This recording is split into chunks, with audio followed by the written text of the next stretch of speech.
ሩታዬ ፍቅርን ይቅርታ አደረገቻት። ሩታ በይቅርታ በጣም ትልቅ ልብ ያላት ሴት ናት።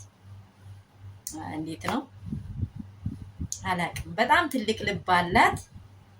እኔ እንጃ በዚህ ፔን ውስጥ ሆና በዚህ ጭንቅ ውስጥ ሆና እንደዚህ እየተጎተተች እንደዚህ እየተጣለች ወይ ሴትነት ምንኛ ከባድ ነው እናንተ፣ ምንኛ ከባድ ነው።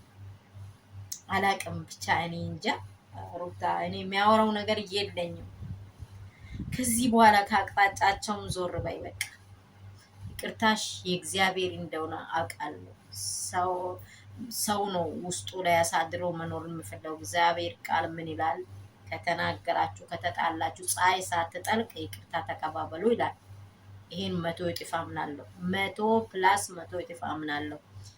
ግን እየሰበሩሽ ነው፣ እያፌዙሽ ነው በብዙ መንገድ። እኔ እንጃ ሩትዬ፣ እንደ እህትነትም እኔ አላቅም ብቻ እኔ የሚገልጸው ነገር የለም። ሰላም የኔ ቤተሰቦች እንዴት ናቸው? ሁሉ ሰላም፣ ሁሉ መልካም። ትላንትና ጥላቻ፣ ዛሬ ደስታ። በቃ ይቅርታ ብላለች። ፍቅርን ደግሞ ሩታ በጣም እወዳታለሁ እያለች ከመጀመሪያም አንስታ እያወራች ነው። ከጀርባ ያደረገችውን ነገር አላቅም። እኔ እንጃ ሰው እኔ እንዲህ ያህል መልካም እየሆንኩኝ ሲሄድ ለምንድን ነው የኔ ስም ምጣፍጠው ምንድን ነኝ እስከሚል ደረጃ ብላለች። ብቻ ይነካል።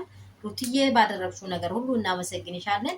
እንግዲህ አብራም በእናት በተቻለህ መጠን ጠብቅ፣ ልቧን ጠብቅ። የልጅነት ሚስትህ ናት። አንተ ነህ የጎዳሃት፣ አንተ ነህ ያጎሳቆልካት፣ አንተ ነህ የጎተትካት። ጀግና ናት እሷ። ነገም ቢሆን ዛሬም ቢሆን መቼም ቢሆን እጅ አትሰጥም። ይሄ ደግሞ ወደ ድል ይቀየራል።